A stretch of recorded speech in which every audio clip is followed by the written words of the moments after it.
ॐ श्रीदुर्गायै नमः। अथ अर्गला स्तोत्रम्।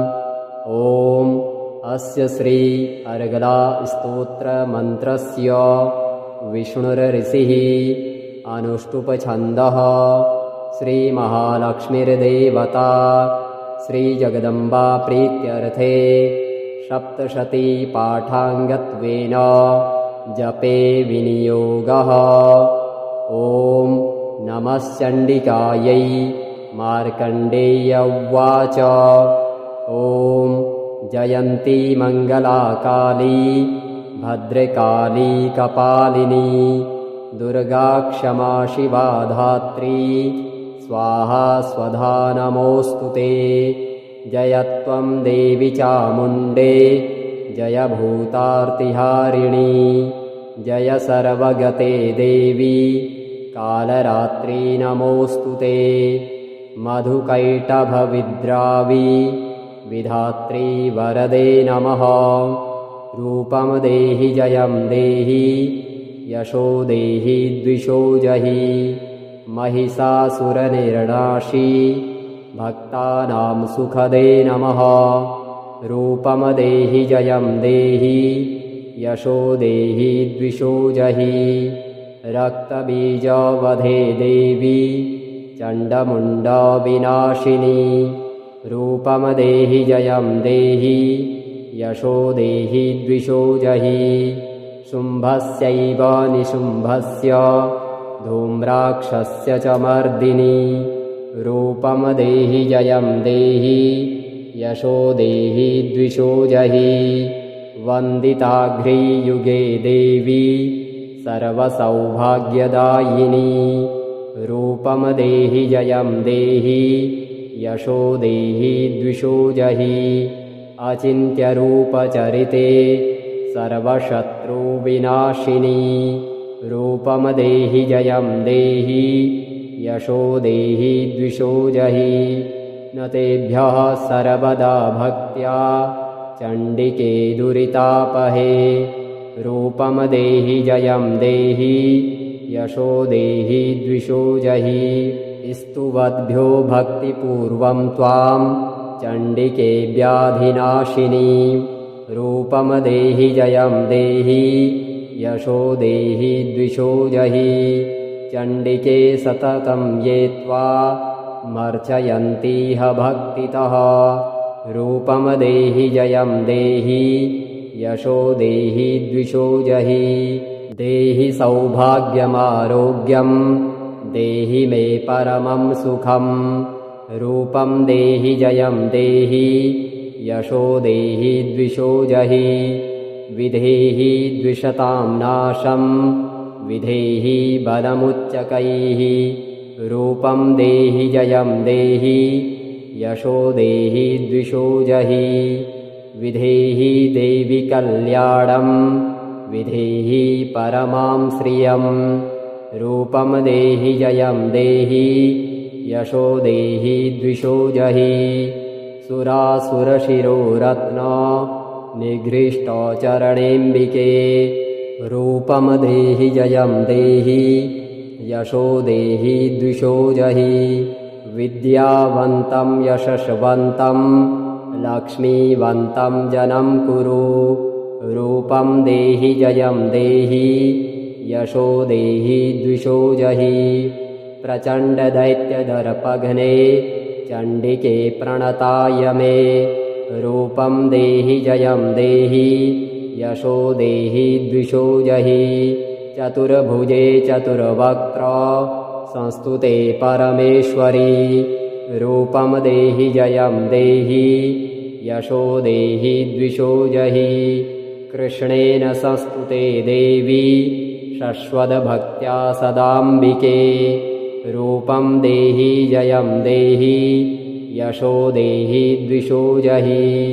हिमाचलसुतानाथ संस्तुते परमेश्वरी रूपं देहि जयं देहि यशो देहि द्विषो जहि। इन्द्राणीपति सद्भाव पूजिते परमेश्वरी रूपं देहि जयं देहि यशो देहि द्विषो जहि देवी प्रचण्डदुर्दण्ड दैत्यदर्प विनाशिनी रूपं देहि जयं देहि यशो देहि द्विषो जहि पत्नीं मनोरमां देहि मनोवृत्तानुसारिणीं तारिणीं दुर्गसंसार सागरस्य कुलोद्भवाम् इदं स्तोत्रं पठित्वा तु महास्तोत्रं पठेन्नरः स तु सप्तशतीसङ्ख्या वरमाप्नोति सम्पदाम् जयन्ती मङ्गला काली भद्रकाली कपालिनी दुर्गा क्षमा शिवा धात्री स्वाहा स्वधा नमोऽस्तु ते जय त्वं देवी चामुण्डे जय भूतार्तिहारिणी जय सर्वगते देवी कालरात्रि नमोऽस्तु ते मधुकैटभविद्रावी विधात्री वरदे नमः रूपं देहि जयं देहि यशो देहि द्विषो जहि महिषासुरनिर्नाशी भक्तानां सुखदे नमः रूपं देहि जयं देहि यशो देहि द्विषो जहि रक्तबीजवधे देवी चण्डमुण्डविनाशिनी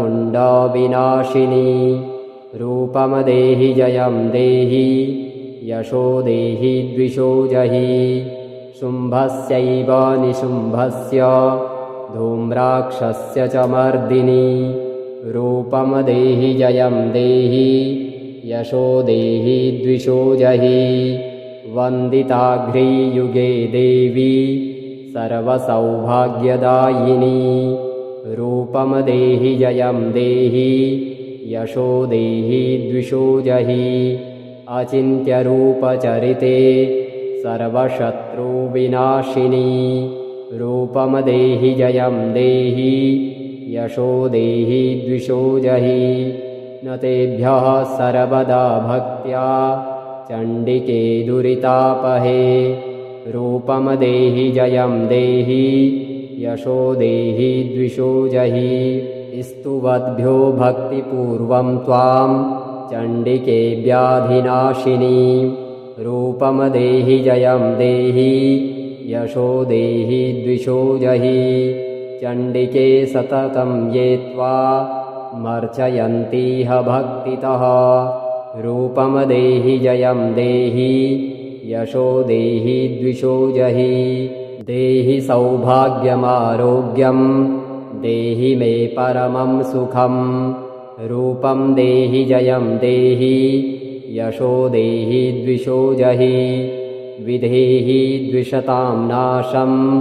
विधेहि बलमुच्चकैः रूपं देहि जयं देहि यशो देहि द्विषो जहि विधेहि देवि कल्याणं विधेहि परमां श्रियं रूपं देहि जयं देहि यशो देहि द्विषो जहि सुरासुरशिरोरत्न निघ्रिष्टचरणेऽम्बिके रूपं देहि जयं देहि यशो देहि द्विषो जहि विद्यावन्तं यशस्वन्तं लक्ष्मीवन्तं जनं कुरु रूपं देहि जयं देहि यशो देहि द्विषो जहि प्रचण्डदैत्यदर्पघ्ने चण्डिके प्रणताय मे रूपं देहि जयं देहि यशो देहि द्विषो जहि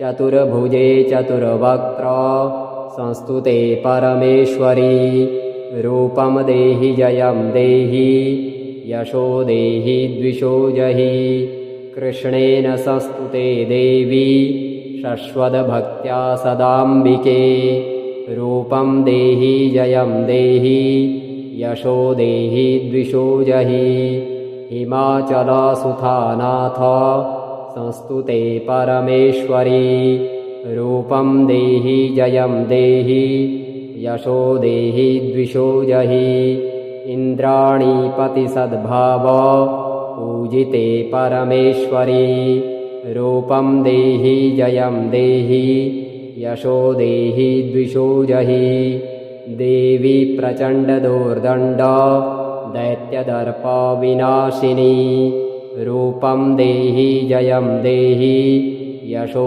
देहि द्विषो जहि पत्नीं मनोरमां देहि मनोवृत्तानुसारिणीं तारिणीं दुर्गसंसार सागरस्य कुलोद्भवाम् इदं स्तोत्रं पठित्वा तु महास्तोत्रं पठेन्नरः स तु सप्तशती संख्या वरमाप्नोति सम्पदाम् जयन्ती मङ्गला काली भद्रकाली कपालिनी दुर्गा क्षमा शिवा धात्री स्वाहा स्वधा नमोऽस्तु ते जयत्वं देवी चामुण्डे जय भूतार्तिहारिणी जय सर्वगते देवी कालरात्रि नमोऽस्तु ते मधुकैटभविद्रावी विधात्री वरदे नमः रूपं देहि जयं देहि यशो देहि द्विषो जहि महिषासुरनिर्नाशी भक्तानां सुखदे नमः रूपं देहि जयं देहि यशो देहि द्विषो जहि रक्तबीजवधे देवी चण्डमुण्डविनाशिनी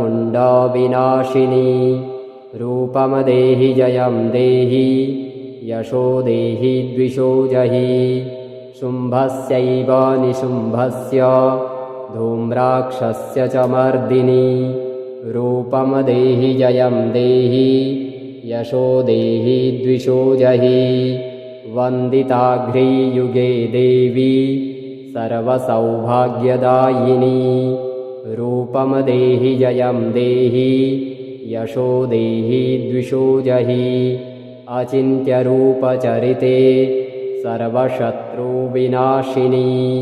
रूपं देहि जयं देहि यशो देहि द्विषो जहि न तेभ्यः सर्वदा भक्त्या चण्डिके दुरितापहे रूपं देहि जयं देहि यशो देहि द्विषो जहि स्तुवद्भ्यो भक्तिपूर्वं त्वां चण्डिके व्याधिनाशिनी रूपं देहि जयं देहि यशो देहि द्विषो जहि चण्डिके सततं ये त्वा मर्चयन्तीह भक्तितः रूपं देहि जयं देहि यशो देहि द्विषो जहि देहि सौभाग्यमारोग्यं देहि मे परमं सुखं रूपं देहि जयं देहि यशो देहि द्विषो जहि विधेहि द्विषतां नाशं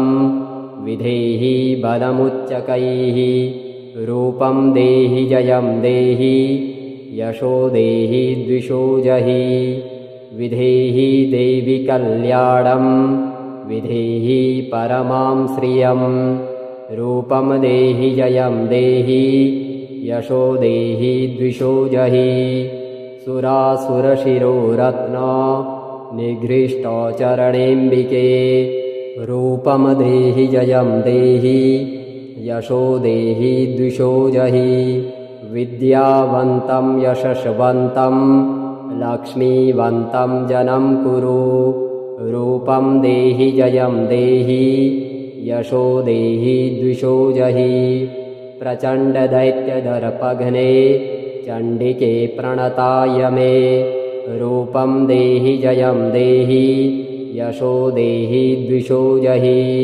चतुर्भुजे चतुर्वक्त्र संस्तुते परमेश्वरी रूपं देहि जयं देहि यशो देहि द्विषो जहि कृष्णेन संस्तुते देवी शश्वतभक्त्या सदाम्बिके रूपं देहि जयं देहि यशो देहि द्विषो जहि हिमाचलसुतानाथ संस्तुते परमेश्वरी रूपं देहि जयं देहि यशो देहि द्विषो जहि इन्द्राणीपतिसद्भाव पूजिते परमेश्वरी रूपं देहि जयं देहि यशो देहि द्विषो जहि देवी प्रचण्डदुर्दण्ड दैत्यदर्पविनाशिनी